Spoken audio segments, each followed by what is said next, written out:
So thank you so much, everyone, for joining our first roundtable session.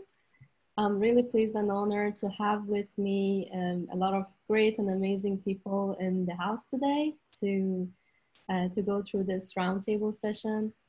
We are having this session as our first one. We want to think, how to address some of the questions that we have received from you guys. So we try to create this session in order to help you address some of the questions that have been raised throughout the knowledge series and a lot of other questions that we receive from you, either anonymously or by your name, that you have been asking us questions and you want to learn more about some of the important topics like financial crime compliance.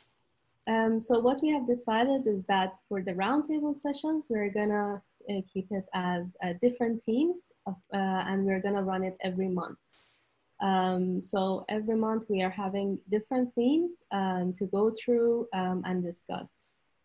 So the theme for this one is gonna be the financial crime compliance, and we have a lot of other roundtable sessions which we have organized, and we're gonna organize, and we already have a lineup of panelists ready for our next sessions for future months.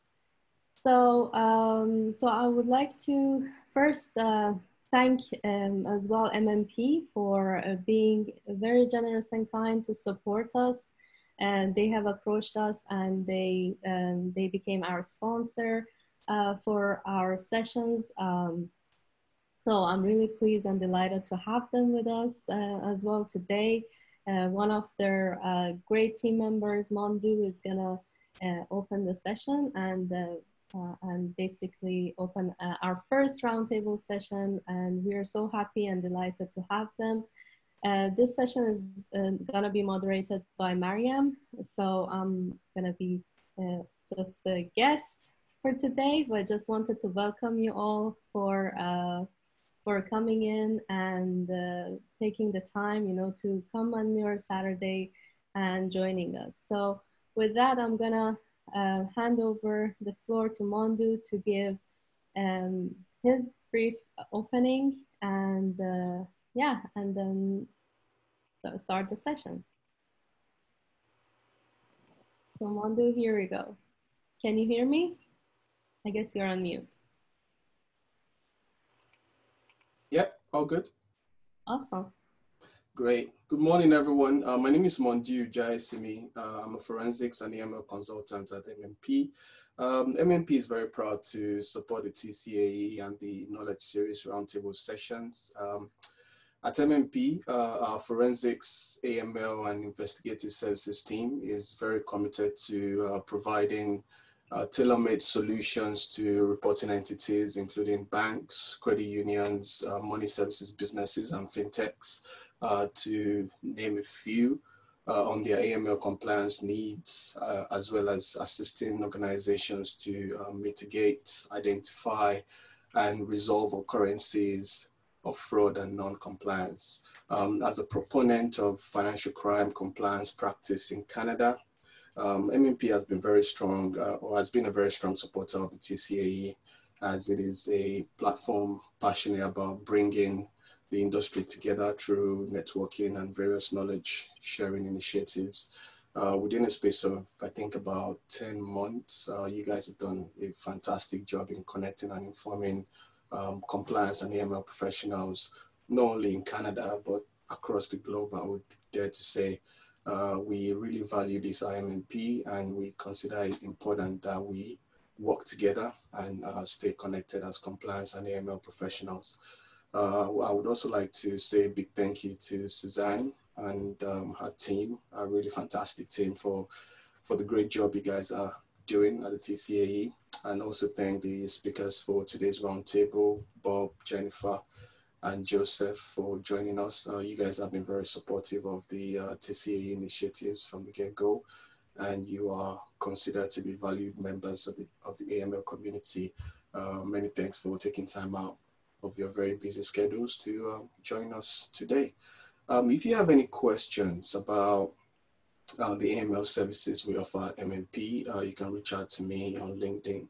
My name, again, Monju Jaisimi, or you can send me an email directly at monju.jaisimi@mnp.ca. And you can also visit our website to read more about the AML services we currently provide to our clients. The address is www.mnp.ca. Thank you very, very much. Over to you, Mary. Thank you, Mondo. Thank you, Susan. Thank you for your nice words. Good morning, everyone. Depending on where you're joining from, good afternoon and good evening. I see there are a lot of attendees from all around the world. Before we start, I'd like to take a moment to introduce myself. My name is Mariam Salahuddin. I've been working in compliance for over 10 years now. I currently work as an AML investigator with one of the international banks in Canada. And like Suzanne mentioned, I'll be moderating today's session. Just as a disclaimer, please note that this is a recorded session and today's discussions are purely based on opinions only and will not reflect any regulatory or legal advice. Today's theme is financial crime compliance, and if you've been following the TCAE's post, you know that this session will be based on pre-submitted questions, including those that have risen in the past TCAE knowledge sessions as well. We've consolidated the questions and we'll pose them to our panelists. There were a lot of good questions that were received as well, but in the interest of time, we've just consolidated questions for our experts to answer actually. However, if you were unable to submit your questions previously, you can still continue asking the questions in this session as well. All you have to do is just to click on the chat icon on your screen and type in your question. Only if you say something nice about TCAE, I will let you in. Otherwise, no, not seriously. You can just put in your questions and I will just, if there is time, I'll definitely take in the question. So without wasting more time, let's start with our first question. This actually is the most probably the burning question rather than a hot topic right now. I will put the first question to all the panelists. As you all know, 2020 has been a very challenging year for everybody. It's been a challenging year for all the sectors, including the financial sector. I'm sure you've read about all the kinds of innovation criminal activities coming to light.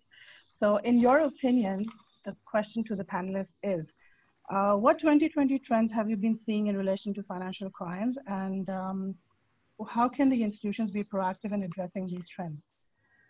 Anybody can take a first go at it, and then all the rest of the panelists can chime in.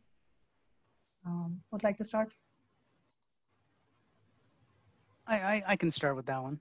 Thanks, Miriam, and thanks everyone for joining. As the kind introductions noted, appreciate everyone being here, and thanks for TCAE and MNP for allowing me to participate.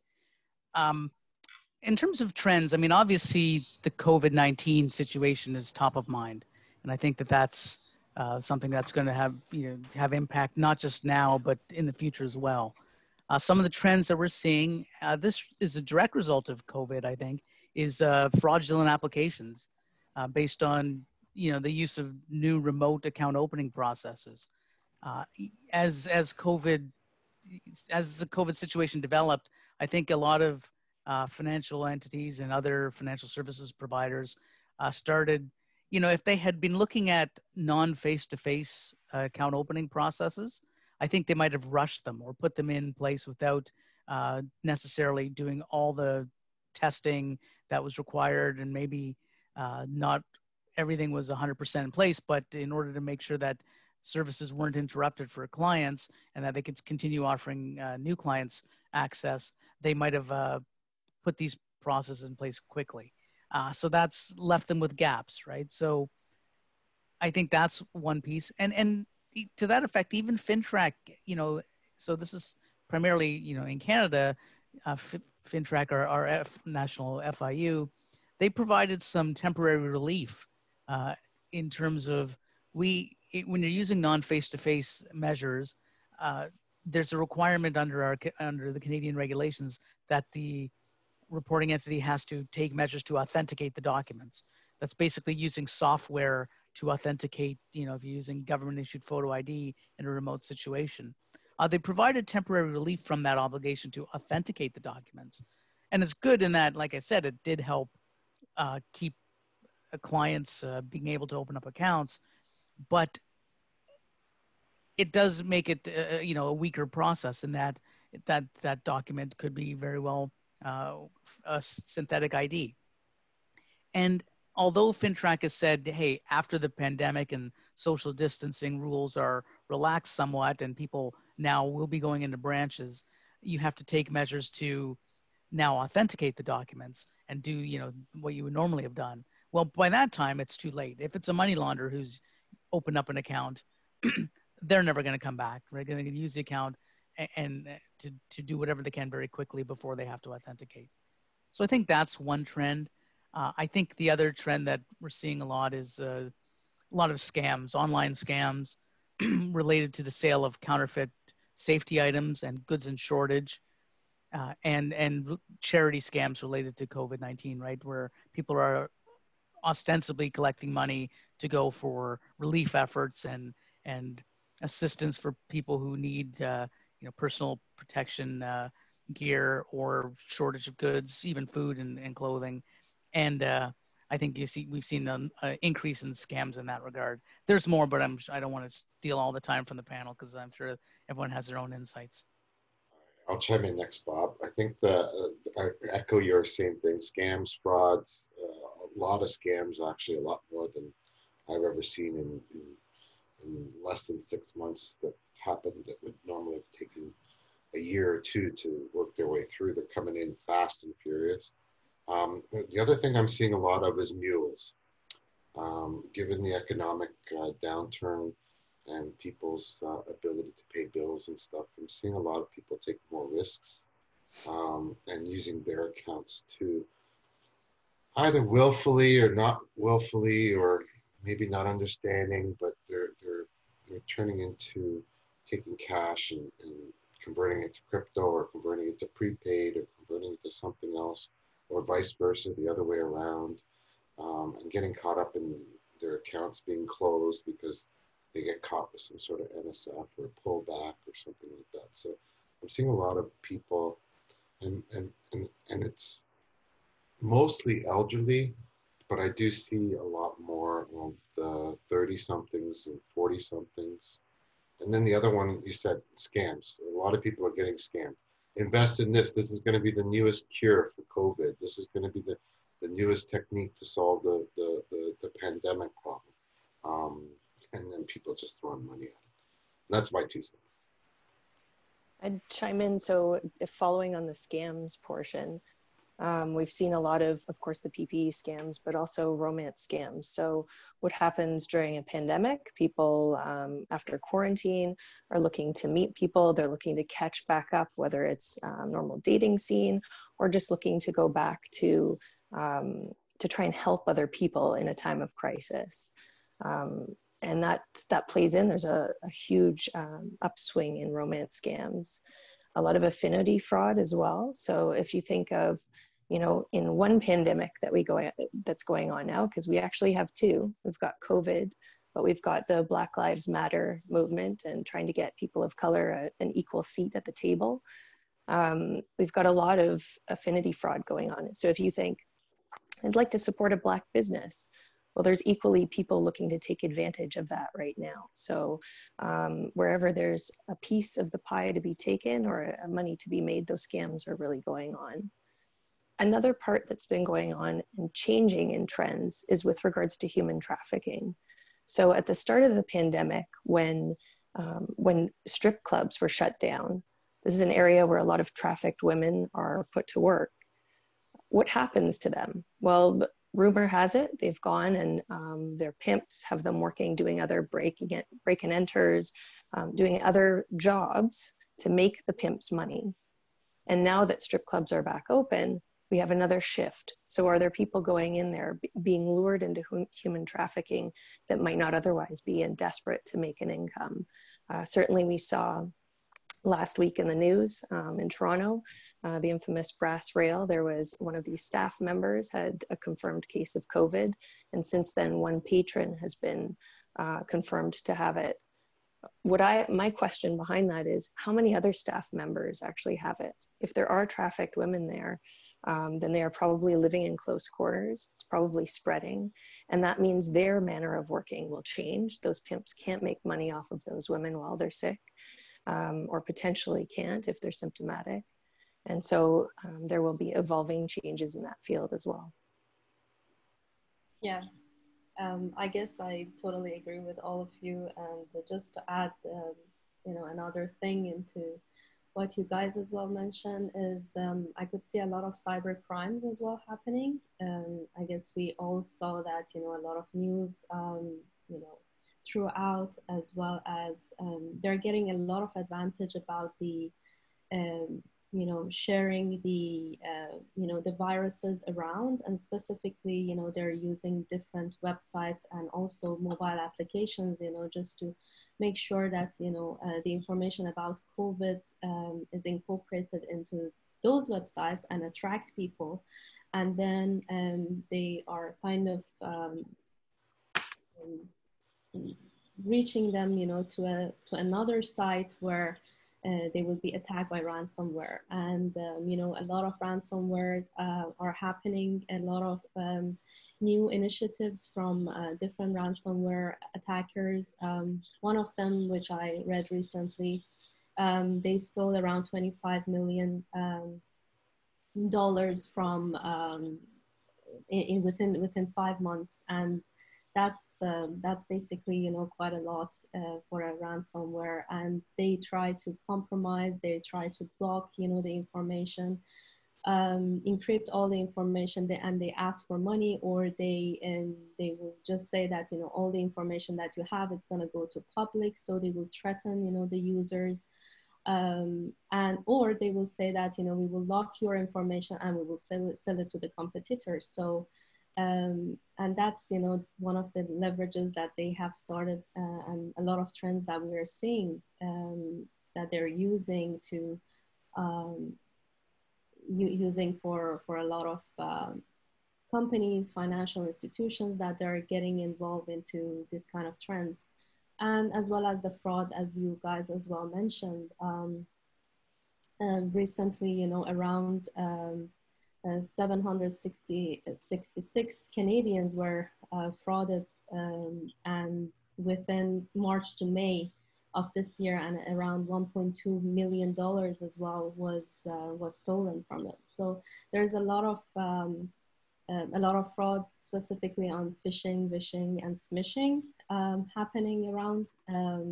Not only, definitely not only in Canada, but also internationally. I saw, you know, a lot of news internationally as well, that because people were supposed to travel, and they're using those phishing emails saying that, you know, this is the airline ticket, and if you like to get a refund, you know, these are just follow the link, and people are you know, following that and getting into the trap.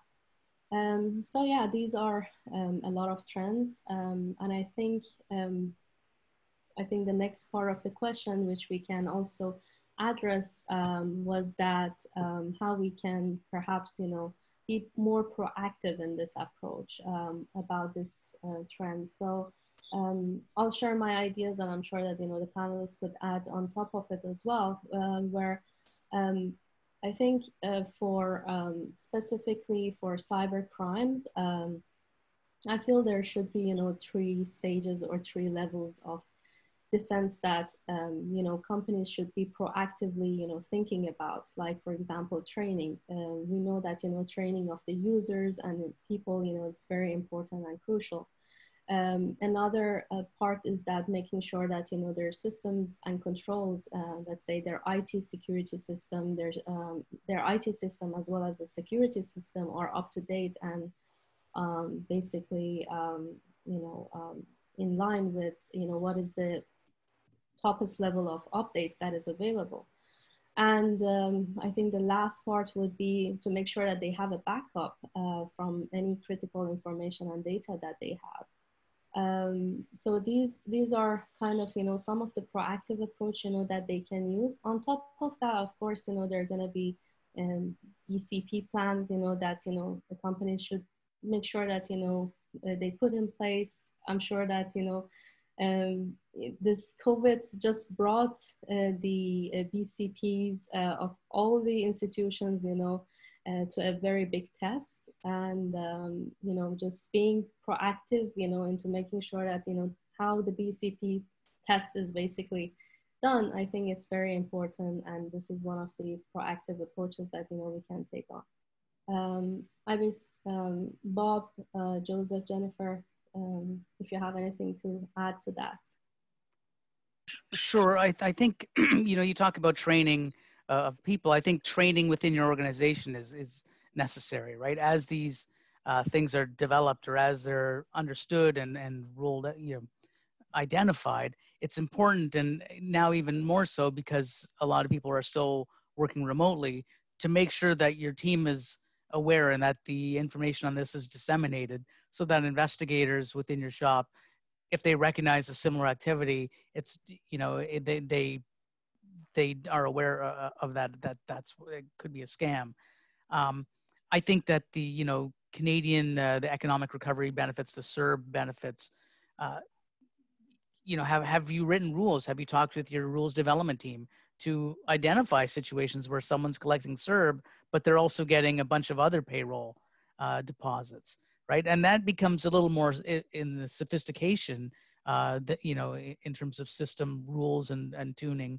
But, we've seen a real shift in the economy. So people's income levels and people's spending habits have all changed. You need to be proactively doing the analysis to make sure that your rules reflect this new reality. So I think those are the two key things for any reporting entity. Joseph, would you like to add something? I think everybody's, both Suzanne and Bob have nailed it. At the end of the day, you need training. You need to deal with new prevention measures, especially given that your patterns are probably going to change. I know I've seen all the patterns change, and we've had to figure out different ways to look at things, because since everybody's going online and everybody's doing things in non-face-to-face manner, the original patterns didn't make sense anymore for a lot of the cases. And then detecting these new scams, some of them are pretty interesting, where they deposit $100 in your account, and then all of a sudden you think, hey, yeah, I just got my first payout out of some fake investment scam, and then you start putting in more.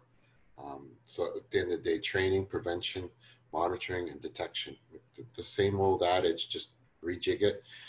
Review the indicators, the stuff that comes from the regulators. FATA put out a thing on COVID indicators, trends. So take each one of those and see if that applies, and what risk mitigation controls you can apply to those. FinTrack did the same thing. FinCEN's done the same thing. Take those pieces of information, go through each line item, do a risk rating, right? And figure out how to impact your business, if it does at all. Absolutely, those are really good points. And with the situation, current pandemic, it's not going to go anywhere. There are going to be so many different trends coming up, and we just have to be vigilant, keep our controls tight, make sure policies and procedures are in place. CDD, EDD, everything is really important. Thank you, Bob. Thank you, Susan. Thank you, Joseph. Okay, so I have a very interesting question here. I think Jennifer can take that question. It's basically about FinTrack and STRs. I'm sure all the investigators on our attendees are going to like that question. So Jennifer, for you, it's how does FinTrack investigate STRs, and what action do they take? To what extent is information from the STRs shared with the law enforcement leading to prosecution? Okay, I like this question. So I'll try and go through it from a high level first, and then I'll break it down. Hi to Lavina on the call. I saw your message before, but I couldn't respond. So first of all, how does FinTrack investigate STRs, and what action do they take? So an STR, or a suspicious transaction report, is similar in many ways to SARs, or suspicious activity reports, that are found around the world. They look at things at a transactional level, and they report them with what we call a narrative, or some extra information, to the regulator, FinTrack, in Canada.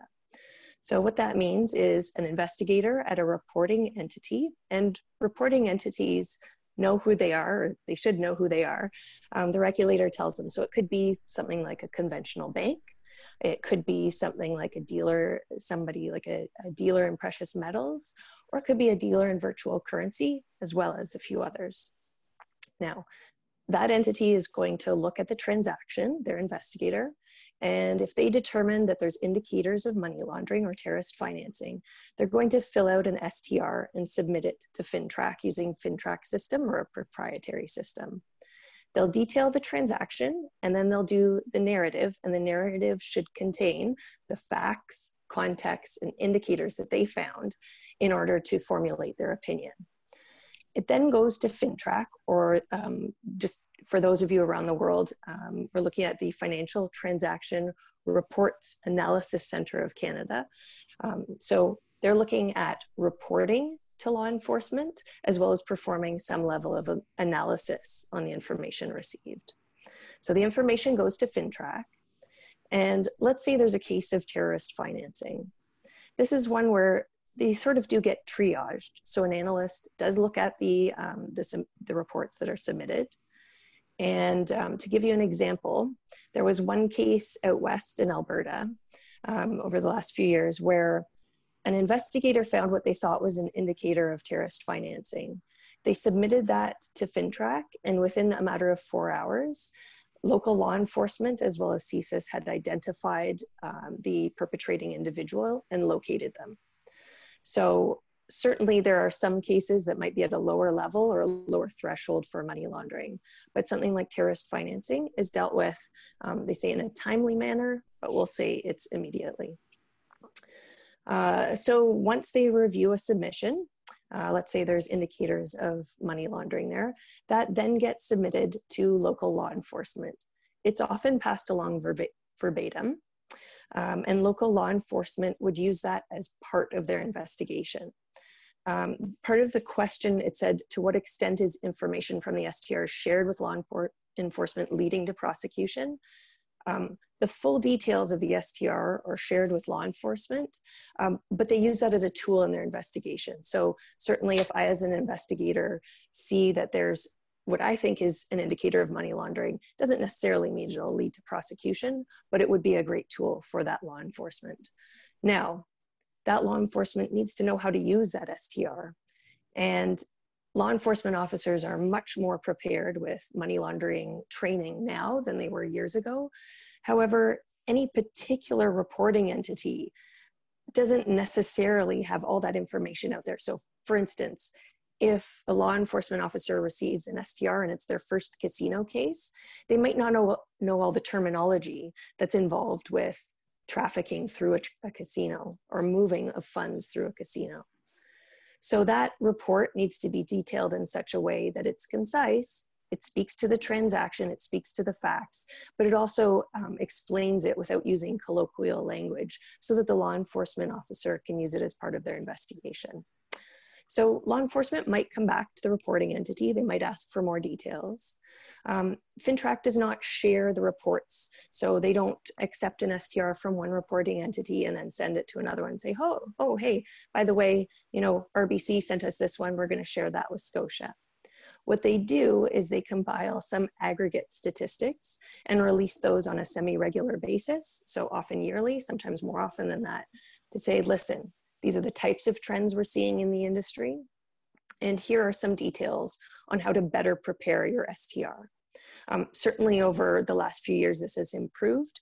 Those of us in Canada who've spoken with the regulator offered some feedback to the regulator that we would very much like feedback on our own STRs so that we could improve them. So it's not FINTRAC's job to report directly back to the bank, but the fact that they've given us more details on how to create these STRs effectively allows FINTRAC to aggregate suspicious transactions from various institutions, and where they see trends occurring or where they say perhaps the same individual or the same type of crime happening in a particular area, they can divert those to local law enforcement in that area. One of the best ways for them to do this is through some of the public-private partnerships that they've created. And that's things like Project Protect that operates dealing with human trafficking. Project Chameleon. There's various different projects that get a special label in the STR report and allow FinTrack to triage or to categorize those transactions and those STRs in one spot in order to best direct law enforcement to targeted cases. That's right. Thank you, Jennifer. Speaking of investigations, I think we have another very good question. I believe Joseph can answer that. So Joseph, this is for you. What is your view on FIs using platforms such as IP address history, device usage, and pattern of usage? Also, there can be interesting findings on the social media and the dark web pertaining to customers.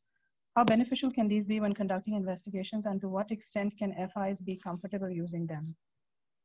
Thank you very much for the question, Miriam, and whoever else asked it. I guess a lot of people asked it. From my point of view, I do everything online for the most part, so these kind of things help tremendously. I do things like taking the user's email address and at the front part of it, and I'll do a Google search. I even have a PC all dedicated for Tor browsing, so I can go on the dark web. Don't do it on your normal PC because you don't know if you're going to get infected with something. I learned from the security guys, so I never had that problem. I've had the PC get infected a couple times, so I've had to zap it and restore the operating system. But take that name, take that user, because sometimes they'll say like Lady Gaga at whatever, and so take that and put it in Google, put it in the Tor browser, and do a search in the dark web. You find all kinds of interesting things. Now, as an AML investigator, you probably get some PSDD out of it. So be careful and just don't try and get too upset about what you see, because there's a lot of crap in there that is sad. So one of the cases that we used this for was we had a self-confessed business owner. And when we asked him what his business was, he said he was doing college student painting. And we started looking into him, and his stuff was going to, his payments were going to Korea or South Korea, and stuff was coming through back into through an exchange that was in an Asian exchange, and we started seeing small deposits and then bigger and then bigger and then bigger, and then we started looking at it. We found his YouTube channel where he was professing how to have students stay up all night to study and do all this wonderful stuff, and we kept investigating, and we found his dark web page where he was actually promoting his Adderall type business, I guess is what he was selling. Anyway, it all started with his email address, the front part of it, and then going through and finding the social media, finding the dark web, finding this, and we never confirmed it, but we ended up filing an STR and closing his account. But that's the kind of stuff that paints a picture either to dismiss the indicators or to add more information to the indicator. So we gave the YouTube channel, we gave the dark website, we gave all that stuff in the STR. So it helps a lot, period. If I can add to that, I mean, in the new regulatory requirements that come into place in June of next year, those types of fields are now going to be specifically included on FinTrack's STR reporting schedules. So now I think most reporting entities, if they're reporting it, it's going in part G, right, which is the narrative about what's suspicious. But now FinTrack have recognized that, you know, IP address, email address, URL, those are all crucial bits of intelligence that they can use. So they've actually built the fields in them. So it'll be more structured and easier for them to use in their analysis. Agreed. And then again, it's if you have it. Like, I mean, some institutions, the bodies from where the IP address is collected to where the AML investigation happens, there's a lot of firewalls and privacy walls that are built. So it's not going to be easy for everybody to do that, but they do make it optional to say, if you have it, please provide it. That's right. That's right. Those are really good points, Joseph and Bob. Thank you. And of course, for any investigation, external research is really, really important. Everything you get online, and when you put together all the information. It just gives a good case for FINTRAC to prosecute whoever they want to. That is also really important. Speaking of which, speaking of the regulations coming up by FINTRAC again in June 2021, Bob, I think that this question would be for you. There's a new wording of the Canadian ML offenses, which includes recklessness, which will impact verification and ID resolution. What are your thoughts on this? Yeah, I mean, I don't know if it'll necessarily affect the ID verification. I think the recklessness really it's because it's added to the criminal code definition of what a money laundering offense is. I think it's more relevant to STR reporting. But, that said, I can talk to it. Again, I'm not a lawyer, as was said at the top of the call. So this is not really legal advice, but I'm a little familiar with a little bit of the concepts. So in Canada, the criminal code was updated last year to include the element of recklessness in the definition of money laundering. So they've changed the definition to, I'm not going to read the whole section. I have it here. It's anyone who commits an offense, who uses, disposes, etc., deals with in any manner and any means with the intent to conceal or convert that property or those proceeds, knowing or believing that. And now the key piece is it says knowing or believing that or being reckless as to whether all or a part of that property was obtained as a result of a designated offense. So it's really the being reckless. So what does that mean? Well, the Supreme Court has said recklessness presupposes knowledge of the likelihood of the prohibited consequences. It's established when it is shown that the accused, with such knowledge, commits acts which may bring about these prohibited consequences while being reckless as to whether or not they ensue. What does that mean? So now, in essence, a money laundering offense can be committed in cases where an individual or entity is aware of a risk that the property may be proceeds of crime, but continues to carry out that activity. Hopefully, this is really going to be used for cases where lawyers, no offense to the legal community, professional service providers are acting as professional money launderers, right? Where they have knowledge about the source of the funds that make it appear likely that it's proceeds, but they continue the transactions anyway, then they could be seen as being reckless. From a reporting entity standpoint, I think the effect is that they not only need to be looking for the indicators, but they need to be looking at reckless transactors, not just transactors who appear to know or believe that the funds are proceeds of crime. So as a practical example, during an investigation, a standard process that reporting entities do is ask clients, hey, what's the source of funds? In some cases, they might say, well, this is from a family member, and because they're trying to move money out of a country for political reasons or just because they intend to move to Canada. And sometimes you might say, well, the client knows a person, there's a relationship, there's a plausible story. So, we might close that file as not suspicious. But now I think you need to look at and second guess sort of those processes, sort of second guess the explanations, because there might be clues that they have that they're dealing with proceeds of crime, but even if they don't believe it to be true, it could be recklessness if it turns out. The danger that I see is in how regulators, specifically FINTRAC, will interpret what recklessness is, because they could potentially issue an administrative monetary penalty if you don't file on something because you didn't pick up on the recklessness piece. So they might argue that an entity that misses a reporting offense is committing money laundering because it was reckless about it. So let's say a reporting entity did that investigation, said, well, we don't think it reaches the grounds of suspicion. Later on, though, it's found that the client was engaged in true money laundering. Well, will FINTRAC look at the RE and say, hey, you were reckless, you should have reported this? The other reality potentially is that you file multiple STRs. You file activity on a client, activity ceases. 6 months later, you file another STR because the activity is restarted. Well, now that you're letting this activity happen and keep filing, are you going to be considered to be reckless because you've got clues that it could be money laundering? You're reporting that you're suspicious of it, but you're letting it continue. So I think that brings up the other piece for the reporting entities. there's a danger potentially that you're going to take a one strike and you're out approach to clients and just say, hey, once we filed, we're going to get rid of you so we don't be seen as being reckless, and divest clients out of too much caution? Or could you be over reporting too, because you say, well, I don't really think that's money laundering, but I don't want to be seen as reckless, or perhaps they're reckless because it's a hard mental state to prove or even to find suspicion on. So you might just say, we're just going to file even defensively. So I think there's a lot of potential thorny issues. It's really going to be an interesting one to follow. I mean, I don't believe that this change to the criminal code has been tested in court yet.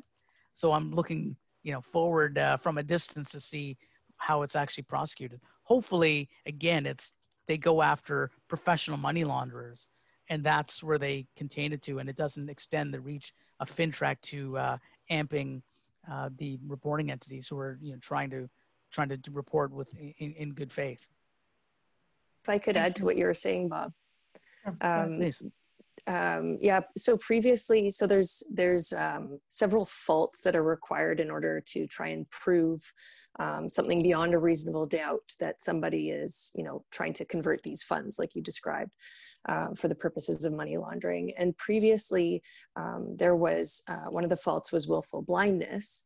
So that's, if I got $1,000 from my mom and I put it in the bank, and now, somebody wants to charge me with money laundering, and I say, well, I mean, I know she deals in drugs, but I don't know, I didn't ask me, but we've got willful blindness there.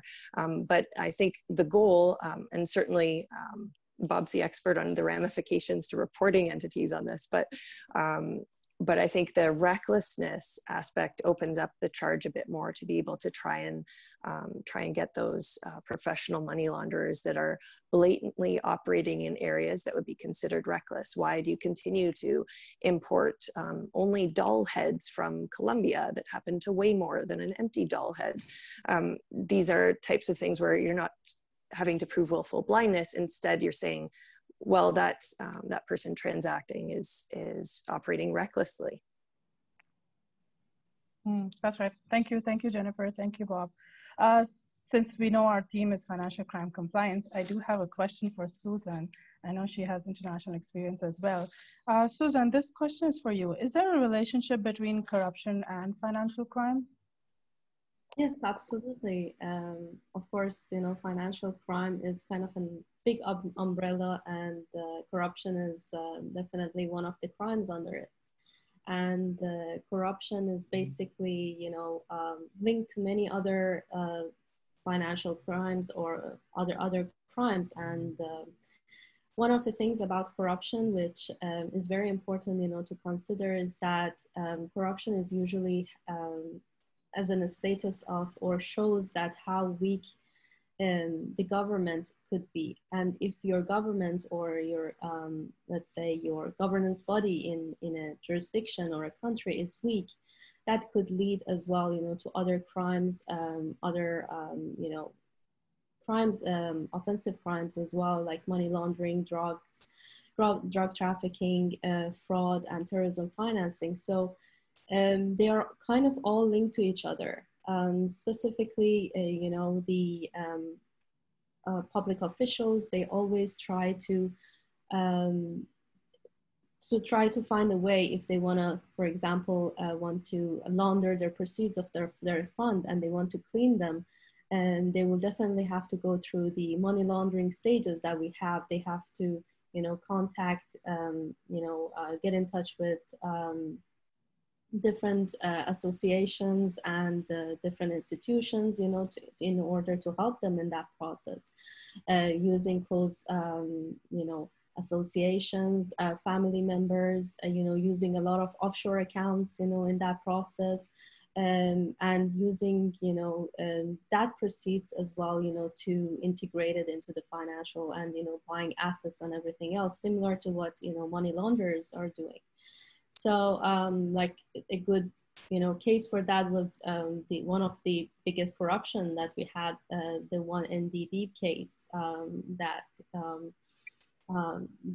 we had, and we saw, all throughout these years, that how progressive it has been. And the former prime minister, just stole $4.5 billion, and and basically he got his consultant, you know, to help him to launder that. And he bought a lot of properties in Beverly Hills, Manhattan, and you know, buying private jets and a yacht, and also funding the movie of Wolf of the Wall Street, as many of you all seen it. So this has been, you know, a case that, you know, they have been involved in cleaning the money, and sometimes when the government officials as well influence in the process of the money laundering, so they can help, you know, other criminals as well within their organizations, you know, to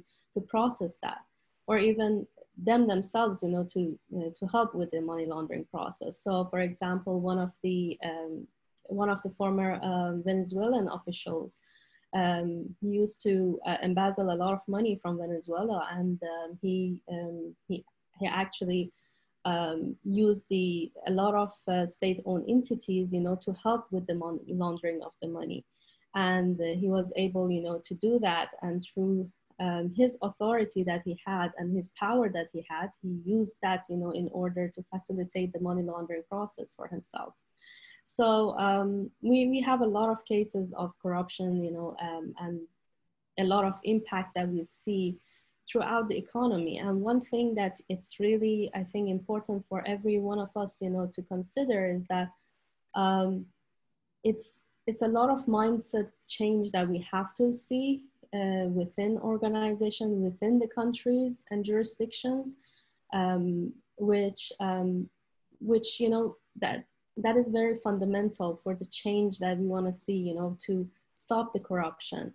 A lot of countries in Middle East, in Africa, they kind of believe that, you know, bribery and corruption is within the business. At least half of their employees, they feel that if there is an economic crisis and economic downturn, they need to use bribery and corruption, you know, in order to get these deals.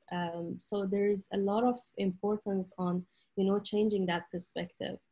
As well as, you know, corruption could have a lot of impact on humanitarian work. So these are the side of the corruptions that we don't see it, you know, day by day.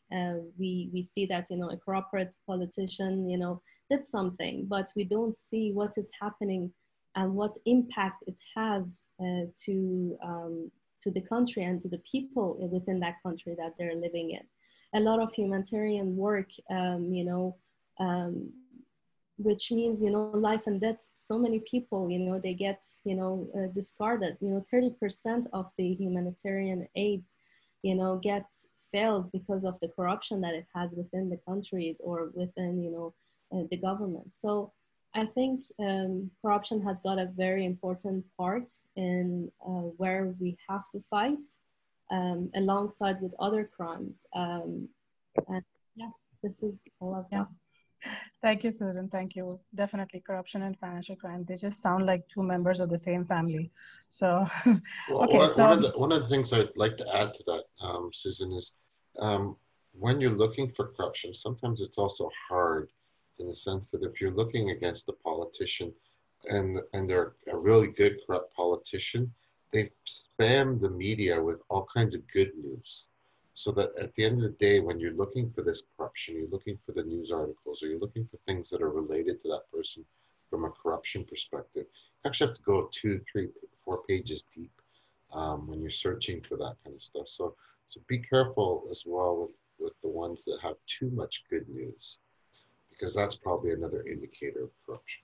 Absolutely. They're doing a lot of PR actually around themselves. So they hire a lot of PR and a lot of marketers, you know, to just create a profile and branding for themselves, you know, throughout, you know, the media, because they know that we as professionals, we are looking for you know, searches, and we search, you know, perhaps, you know, first 1 or 2 or 3 pages of the Google search, and we don't go deep that much. And so, yeah, absolutely right. I agree with you, Joseph. Yeah. And I think we have a question later on that relates to AI and ML use for some of that, but I'll keep quiet for now. Yes, yes, we do.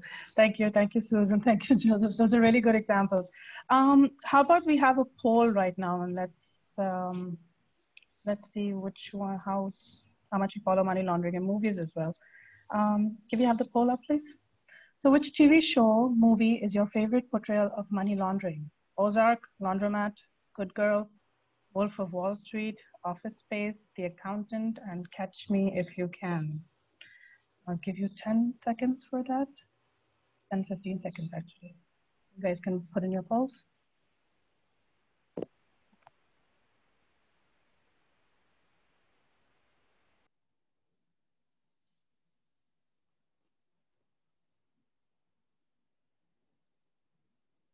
Okay. Can we have the answers? Oh, so Ozark is on number one, 34%, The Laundromat, and The Wolf of Wall Street. I'm guessing not many have heard about Good Girls or Office Space. Is that it, or are you just like Ozark more and Laundromat more? How about the panelists? How about you guys weigh in on which one is your favorite portrayal of the money laundering part? As well, Mariam, you have a tie on the two last ones. The Accountant and Catch Me If You Can. Yeah. I love The Accountant. That was good. I thought that was my vote. Go ahead, Joseph. Sorry, mine was Ozark until season 3. Yeah, I really enjoyed Ozark. I would have put Breaking Bad on there too. Yeah. Just because if you haven't seen it, go on the YouTube. There's a great scene where Saul Goodman explains to Jesse how to money launder. And it's just, a little 5-minute scene, but it sums it up perfectly. And I think I just love that show. But Ozark, I think, of the ones that were listed. Yeah. What about you, Susan? Yeah, mine was Ozark too. I think we all have been waiting for the new series, to come in, and we're the first people, to go and watch it out and see what is happening, what is next. Yeah, I guess that it's very entertaining, and we always, recommend everyone, to watch it if they haven't. But yeah, those are good selections. Good one for technology type ones is Mr. Robot. Yeah. Oh, that's so good. Yeah. Yeah. Yeah, absolutely. That's right. All right, thank you for your poll. Let's move on. I know we're tight on time. We have a little bit of time left. I have some more questions. This one maybe I'll pose out to Bob again. Are there any points of intersection between the US, FIU, and Canada? Can there be cross-border exchange of intelligence between both the entities? Yes, there's memos of understanding between the two, and I think other provisions for sharing information. I believe FinTrack also has MOUs with FinCEN, so they can disclose information to the U.S. in certain situations, and we've seen it certainly in some of the projects. I know that I was involved in Project Guardian, one of the public-private partnerships that we talked about, that Jennifer mentioned, and a lot of those cases were being disclosed to the U.S. and other foreign governments. So there is work. There's also Canada and the U.S. are both involved in international standard setting work done by organizations, right? Obviously FATF, but they also are members of the Egmont Group, which is the group of national FIUs, and things like the Five Eyes Group, which are used for broader policy setting and in best practice development. So there's a lot of overlap. Certainly the US and Canada are I wouldn't say necessarily joined at the hip on AML issues, but they're certainly work together with other countries. That's right. Thank you, Bob.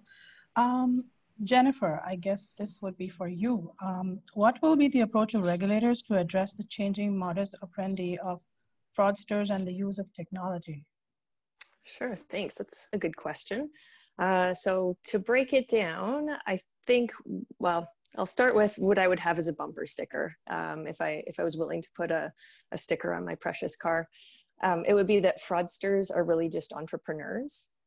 And they might have different ethics than you and I, but they're often at the head of the curve, looking to take advantage of gaps, looking to make money quickly, and not get caught. So what does that mean for regulators? Well, the regulator has to look at the overall economy and have the best short-term, medium-term, or long-term economic goals in mind for that particular market. It means they also really have to work with both the investigators at a financial institution or reporting entity level, as well as law enforcement, to try and understand what's going on and to stay ahead of that curve as well. They also have, much like you would have an economist sort of predicting the future at one of the big banks, you also have these economists of fraud, if you will, that work within the regulators that are seeking out upcoming trends. So a couple pieces, more so from the law enforcement side, but as virtual currencies have come into play and some of the banks are willing to look into that, and certainly as we begin to investigate transactions within virtual currencies, the RCMP has nominated someone into the position of like a lead virtual currency investigator or overseer. And so that person is in contact with various different currency exchanges, and they're seen as a leader in that field from an investigative standpoint, and they would then help to influence some of the regulations in that space. But another piece that happens here is just to look back at the question. So we said use of technology, so we can sort of spin that into virtual currency and different, whether we're talking about the dark web, you know, Toronto Police, speaking locally, has a fantastic team that is very well trained, is out there actively pursuing criminals on the dark web. So they would set up as if they're selling criminal goods, a gun that needs to be offloaded. They would then present to meet the person for the transaction and perform the arrest at that time. So they are constantly learning that new technology, how to use it effectively, and how to be out there pursuing that crime. And that again, what might influence regulation where it's appropriate. But just to give you some ideas on whether it's COVID that's happening or other changes in the world, business constantly evolves, and fraudsters are out there. I worked on one investigation that began as a mortgage fraud investigation, and we ended up looking into gang members that were actually trading high-end, wait for it, strollers or pushchairs. So they would get them either in transport off of a truck, or they would actually steal them from the street or from someone's front porch. These can be traded for $1,000 to $2,000. Some of the high-end models going over $2,000 for a fancy luxury pram. And that was their way of both laundering funds as well as making some profit in the trade there.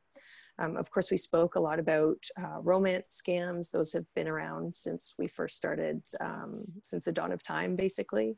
And, you know, that continues to find new methods. So as new technology comes out, that same push to find money, to get money quickly, and to do it via a romance scam, instead of via a chain letter, instead of via something posted on a telephone pole outside, which I still actually see. There's someone advertising on the telephone poles in the area in which I live for if they'd like to meet someone for a spa experience, whatever that is, to give them a ring. So clear romance scams there. But as new technology comes out, that same scam will be perpetrated using the internet at the dawn of the internet, using the next technology.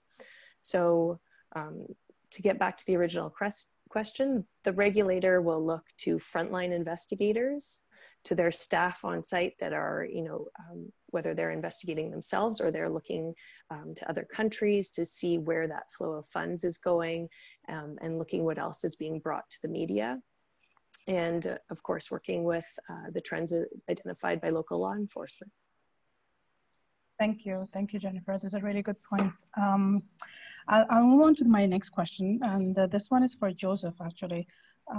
Joseph, so how much reliance should one place on information sourced from ICJ offshore leak database?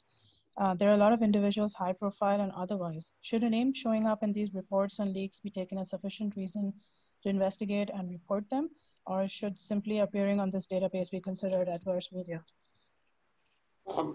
Thank you very much for the question. the leak database for me would depend on really the regulated entity's size and scope of the transaction. Think about it. There's 745,000 people and entities on that list. And if you throw that into every search and every check that you're doing, you're most likely going to end up with a lot of false positives. So I'd rather take the indicators approach, as if I find some indicators that lead me to believe there's something going on, or if I get an adverse media alert or something like that, then I'll start looking at maybe these kind of databases. Also, where the transactions are going and coming from.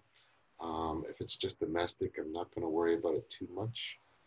I know there's other people on the panel that are going to sort of disagree with some of this stuff, but I mean, adding a database that has not been vetted by the regulators or anything like that is just tantamount to adding a lot of extra work if you already have so many other high risk indicators that you're dealing with.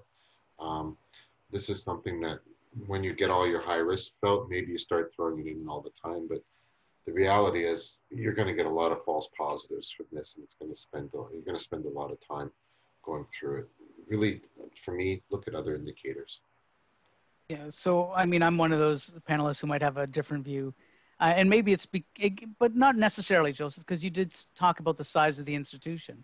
I think it really comes down to what would a regulator expect, right? Because regulators expect us to do a lot of work that might not necessarily amount to anything. But for larger institutions, FinTrack, I think, expects you to build in processes to look through all these databases, and whether it's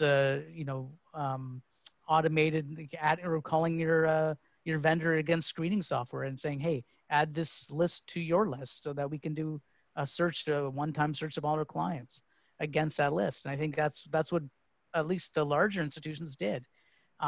There are those databases that you can actually just do searches, keyword searches online.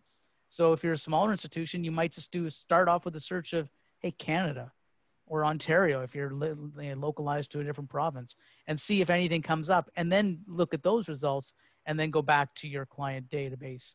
So it doesn't necessarily have to be a full listing. It could be targeted searching. But FinTrack's examination manual, they talk about how do they look at how you use these types of external media. I think you've got to do that. And certainly if it's in the paper, right, the Toronto Star at the time of the Panama Papers were doing spotlight articles on key Canadian names. I think there's peril if you don't look at that and don't incorporate that sort of material into your own program.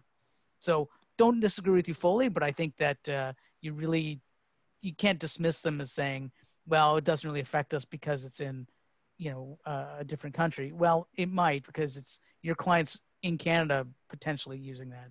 So I think you have to find a balance. Yeah, I'm not trying to dismiss it, Bob. I think it's just a balanced approach to, if I've already got other high risk stuff and I'm trying to look at for needles in a haystack, maybe that would be an approach to look at. But at the end of the day, I look at things with multiple indicators in mind, and if something triggers one thing, then I'll look at another thing. Of course, adverse media, they're highlighting those entities and people that are doing stuff. The reason why I'm more the other approach is my previous life, I ran a payment processing company that included online gaming. And a lot of those companies in there were in the Panama Papers because that's the way they set them up. So were they doing anything illegal? I don't think so. I think they were just trying to make it so that we always had to get to ultimate beneficial, but they were just trying to make it more in a jurisdiction that was licensed, to make sure they had the proper license, and then people were nominated as directors to deal with that stuff. But I didn't see anything illegal about what they were doing. It was just the way they were just trying to cover things to make sure that they were doing everything properly. Yeah, and I think you and I agree on that, right? I don't think just being named in the database means you're doing anything illegal. I think it's a fact that you should consider amongst the context and indicators, though. Jennifer, you got anything? Go ahead, Jennifer. Well, yeah, it's a tough one, but yes, being named, I'm with Bob on this one. Being named alone is not necessarily a clear indicator, but that's what you have to look. Another bumper sticker, but the facts, context, and indicators. You have to look at more. Use it as one of your tools there to get a better understanding. But I mean, you've got a fair point there, Joseph, that you did register those companies for other reasons in that area. So I'm going to have to be on the fence on this one. Thank you, Jennifer. Thank you, Joseph. Thank you, Bob. So speaking of registries and regulators, Bob, I guess you'd be the one to answer this one. So to what extent has the regulator agencies across jurisdictions collaborated on enforcement of beneficial ownership registries? And when do you think Canada will become fully transparent in the area of ultimate beneficial ownership? I'll answer the second part first, and I'll say long after I'm retired. Yeah, and I say it somewhat facetiously, but not not fully. I think that across jurisdictions, and I'll talk about Canada because I don't think we're contemplating sharing of information or databases multi-jurisdictionally, like outside of Canada. Even within Canada, I don't think we've done enough collaboration, or the governments have done enough collaboration. There's been a lot of talk about federal and provincial governments working together to create sort of a common standard. But I don't think they've progressed that far. Some of it might have just been pushed off due to COVID, but even before COVID, I think there was not necessarily going to be agreement, right? It's hard because you're trying to coordinate 10, 11 government departments to come up with the common format, common access protocols, even what information is included. So I don't think we're there, and I don't think we'll be there for a long time. I think what you'll see is more unilateral approaches. So you'll see a province create something and another province create something else. And, I think that's problematic. I've raised it before in calls and in front of other audiences where I've said that, there's a risk in doing so on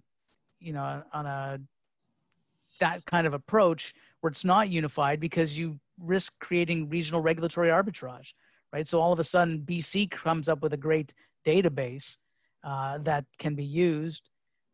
And then, Manitoba becomes the next Delaware, becomes the next secrecy haven for all Canadians who have the intention to hide their beneficial ownership. The other piece that I think that we need to talk about is, even if we could create it, our reporting entities are going to have access to it. Because if we don't, if reporting entities don't have access to it, we can't really use that much in our enhanced due diligence, right? All we'd be saying to the potential client or prospective client is, well, give us the information that you would have given to the database, but we have nothing to compare it to. So we're in no better position than today, where we just say to the clients, well, give us the information. So the databases really need to be comprehensive, but they also need to be accessible. And I think those are the challenges that we have for various reasons, be it privacy, be it just government coordination in general. I think we're a long ways away still. And I could be pessimistic, but I think I'm realistic. Thank you, Bob. Joseph, would you like to chime in on some of the points for this, please? I'm going to offer a counterpoint here to Bob, I guess because he was doing the lead counterpoint. But in me, I think it's becoming a little bit more imminent. When I see things like Alberta and Quebec and now BC getting on the bandwagon of creating it, I think it all stems out of the First Ministers Conference, where they agreed that they would create more beneficial ownership transparency. I think the Canadian government has been trying to do some things with SecureFac and some of these other ones where they're creating an infrastructure and they're sort of tying it to what DIAC is doing. And I know I'm using a lot of acronyms, and if you want to know what they are, just throw them on the post and I'll try and answer them. But it's coming along. I just think I agree with Bob. We're creating too many regional disparities, where if you look at Quebec, they're very open. You can Google search and find pretty much the beneficial ownerships, which scares me a bit because there's no gatekeeper. And then you've got like Alberta and some of the other provinces where they do create a gatekeeper type relationship. And I think there needs to be a balance in between there, because if you start putting out everybody on beneficial ownership, there are potential for those people to be exposed to ransomware, kidnapping, and any other type of criminal element. I really like what the UK has done, where they put a gatekeeper and they put a price tag for you to get there, but they've also allowed Transparency International to have access to that data to probe it, to determine if there is some sort of corruption stuff going on, a criminal element. So I think that's what the government's trying to balance, is how much is private and how much is public.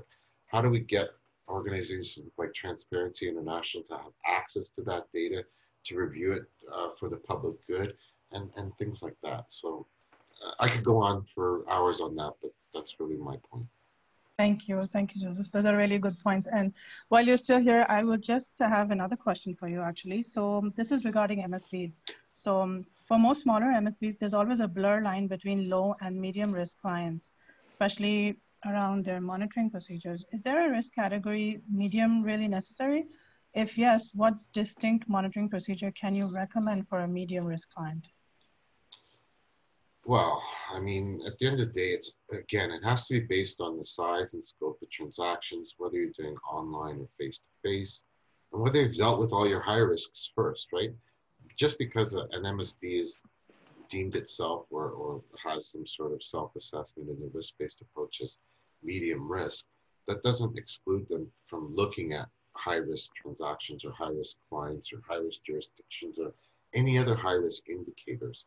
And remember, the regulator thinks that if you've dealt with all your high risk, you should be taking your medium risk and now putting it as your high risk, right? So just because something is deemed medium risk or you feel that your business is medium risk doesn't mean it excludes you from reviewing those risks.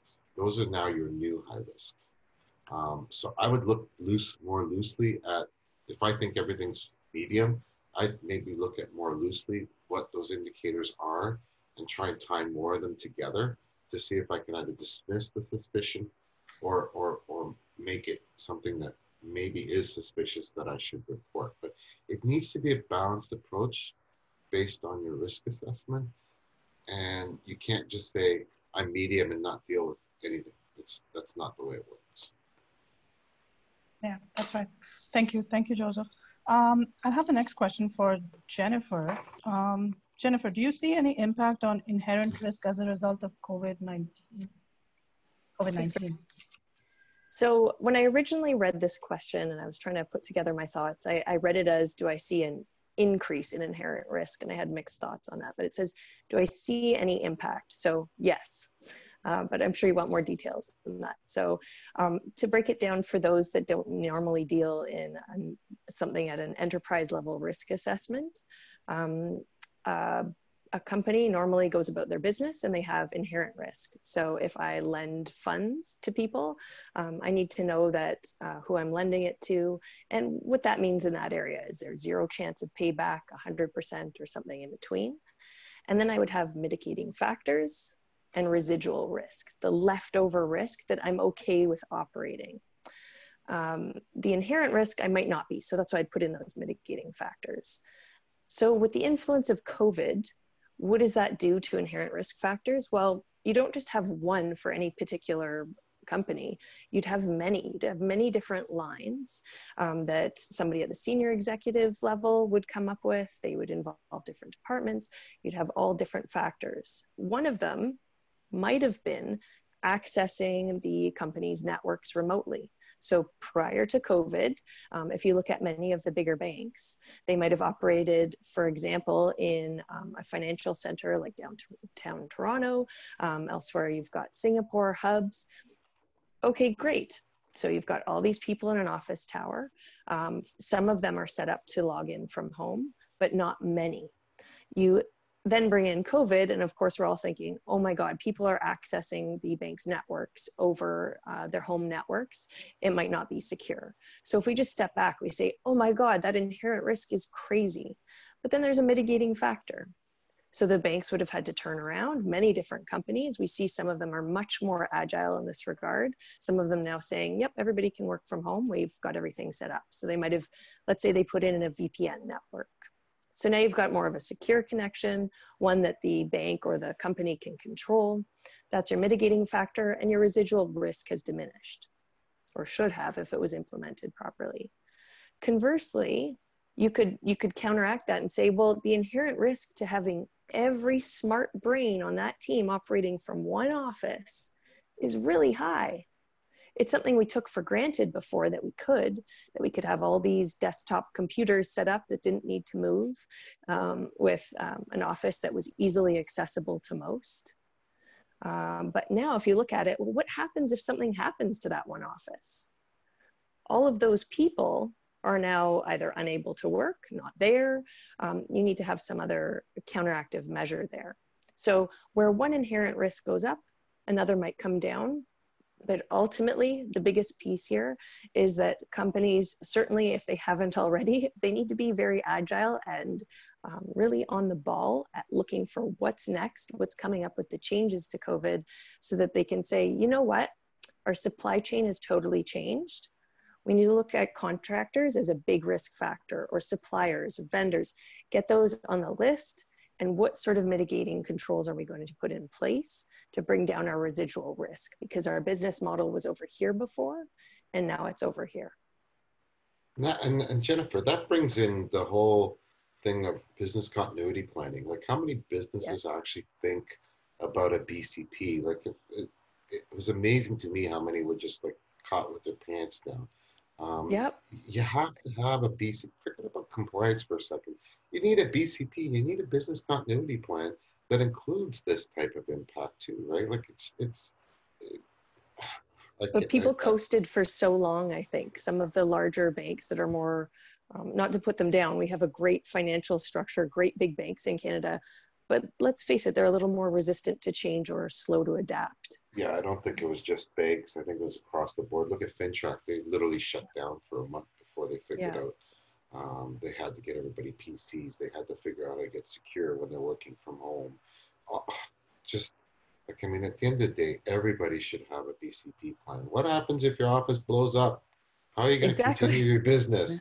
I was trying not to go to the dark side there, Joseph, but that's what I meant. If everybody's in First Canadian Place, even if we have a mild earthquake and somehow the elevators are slightly askew in First Canadian Place, you've got people not wanting to climb the stairs. I mean, suddenly you've just got tens, or I don't know, thousands of people that just aren't going to go to work that day. Okay, so maybe that's 1 or 2 days and then they're back.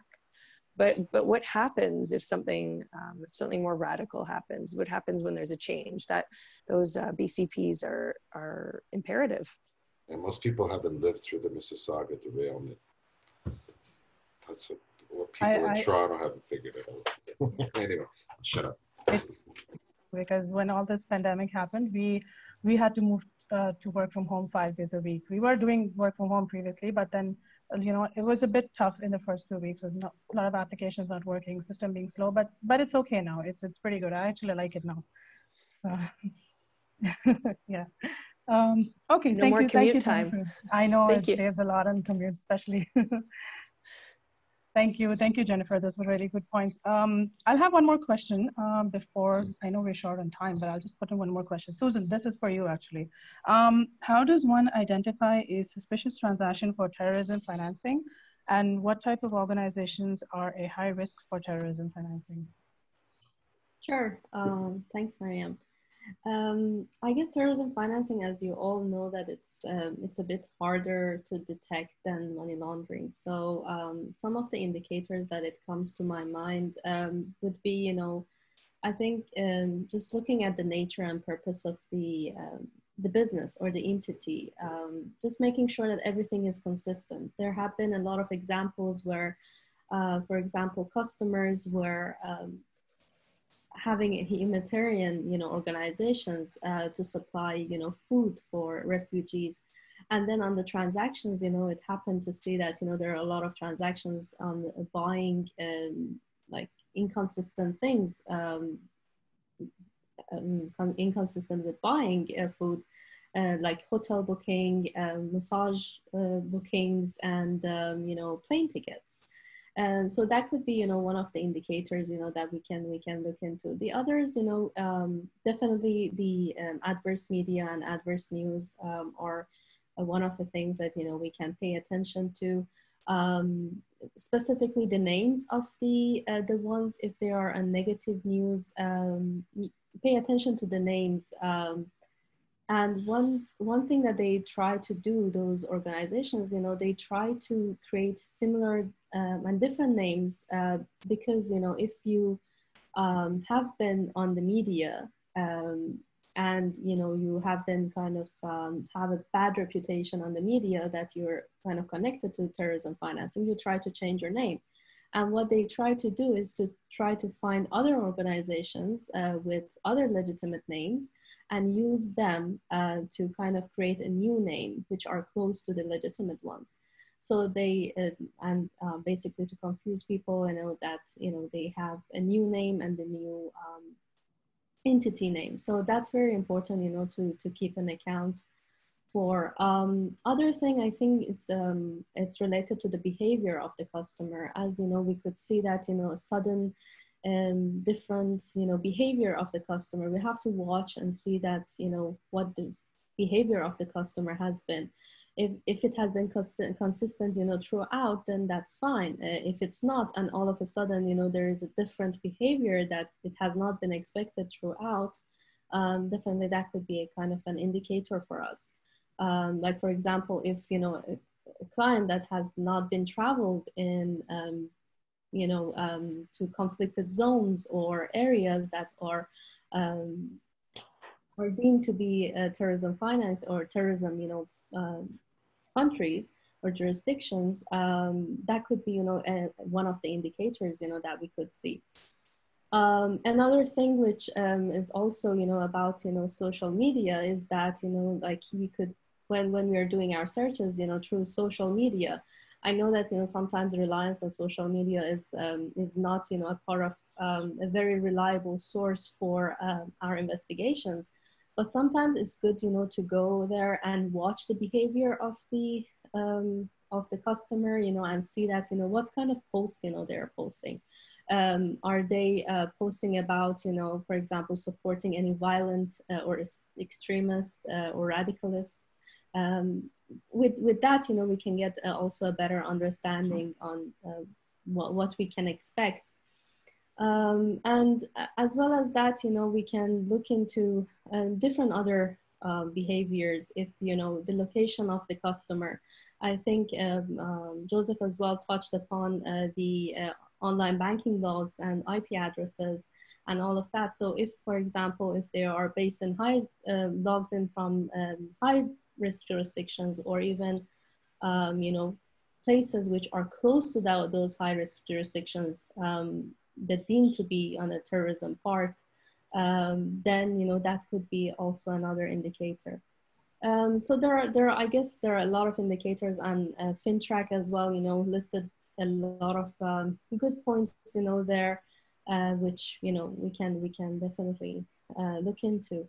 Some of the, I think the part 2 of your question was that, you know, what are the high risk organizations that are associated to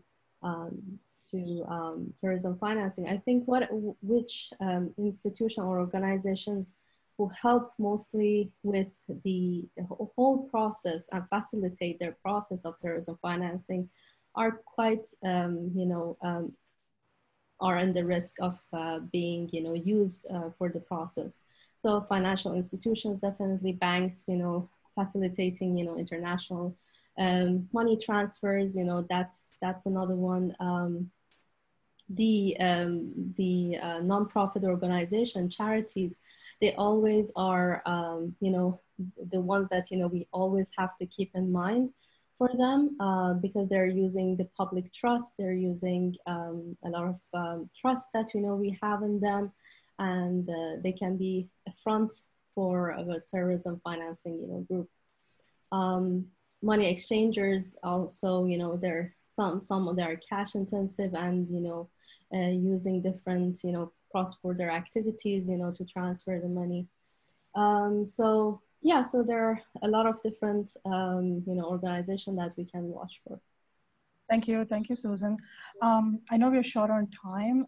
We just have a few minutes left before we end our session. But before that, I just have one last question for all the panelists. And this, I guess, would be really helpful for all the attendees on the call as well.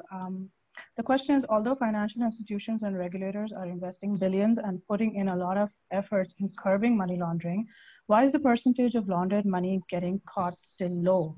And what do you think is the missing link? So anyone can take a start. How about you, Jennifer? Maybe you can start first. So this is a small piece, but I think certainly to chip away at this problem, we need many different tacts. In Canada, we really pride ourselves on privacy. Previously, we had a way to exchange information between financial institutions. It's evolved with time to sort of mesh with the with our privacy laws. But what has happened, and some investigators feel, is that it's made it harder for the good guys to share information.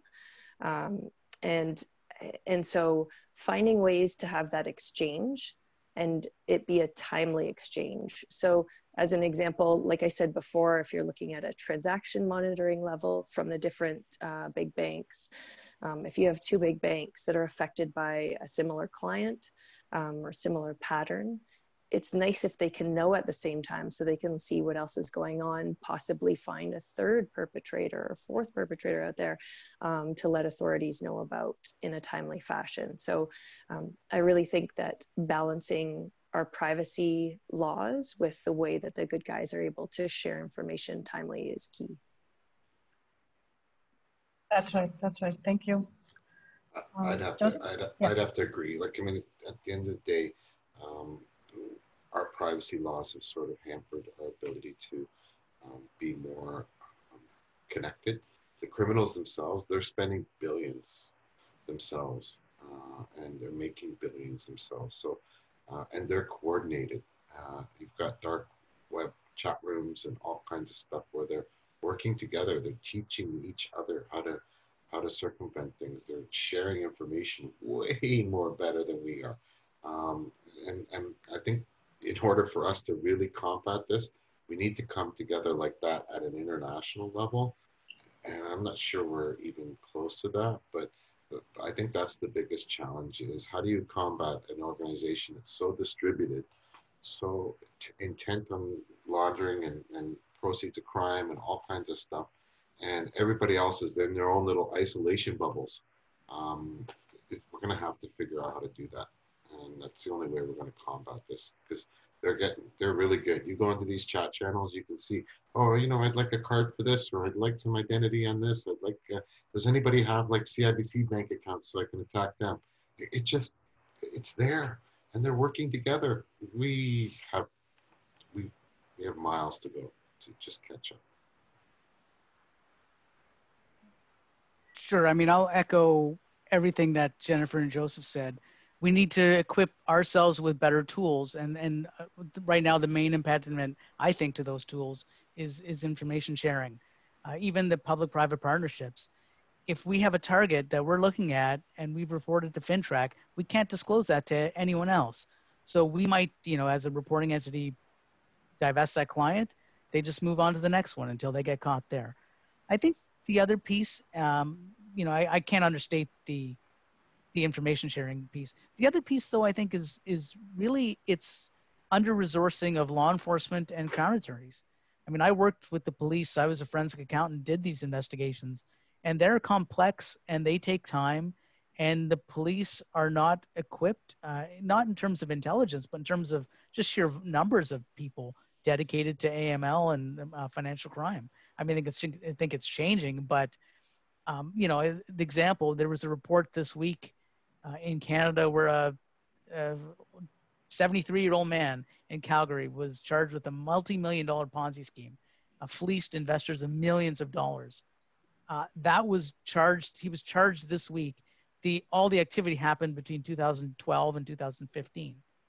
Then you have, you know, limits on how long it can take a prosecutor to bring a case to trial. It's the system is set up, I think, in a way that really impedes the investigation and prosecution of these in a meaningful way. I think that that's another big piece that the government needs to address. And a lot of the governments, or during the election campaign, a lot of the federal leaders committed to, we're going to devote resources to it. Now let's see if they actually put the money where the mouth is, because that's what it's going to take. Right, that's right. Susan, do you want to add something? Sure. I'd like to add to what Bob said as well, that definitely enforcement actions and definitely, the people who they are in charge with regulatory enforcements, they need to have a lot of resource. And I was, one of the people, that I was basically involved with, an investigation that was happened in Dubai, and I could see that, the regulators didn't have the resource available, to do that investigation.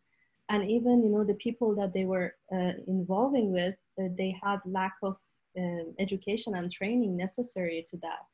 So definitely having a powerful enforcement, could be, a great resource. And on top of that, I think that, because money laundering is a bit of a profitable business for a lot of people involved. And I feel that that might be, the missing link, that, because it's a very profitable business, people try to make sure, to not stop this in a way. And they try to, try to not mitigate all of those things that, we are doing. They're not going to push it as much as, as hard as we are. Because some people along the line, they are profiting from it. This might be a dark side of it, but I feel that because it's kind of a profitable business, and some of the countries even, they don't want to have, strict regulations to make sure that, money launderers will not come to their jurisdictions. They will have lax, regulation to make sure that the business is flowing to their country. Because, that could be a reason that, their economy will improve, their country will improve. And so that's, those are my thoughts, that I feel that, we have to think differently. It's a change that everyone needs to, push towards it together. It needs to be fight together. If we are fighting and we see that, some other parties are not fighting, that could be a result of not getting the answers that we really like to see. That's right. That's right. Thank you, Susan. Thank you, Bob. Thank you, Jennifer. Thank you, Joseph. Those were all really good insights on the money laundering question. I know somebody in the audience had this question similar to this. I hope it got answered. If it did, you can just send me a text on the chat box, and I know that it got answered. We are a little bit above time. I think we answered all our questions, which was pretty good. Thank you, everyone. I hope you guys learned a lot. I certainly did. There was a lot of insights on everything. I would like to, Susan, would you like to say something before we close out? Sure, of course. First of all, thank you, everyone.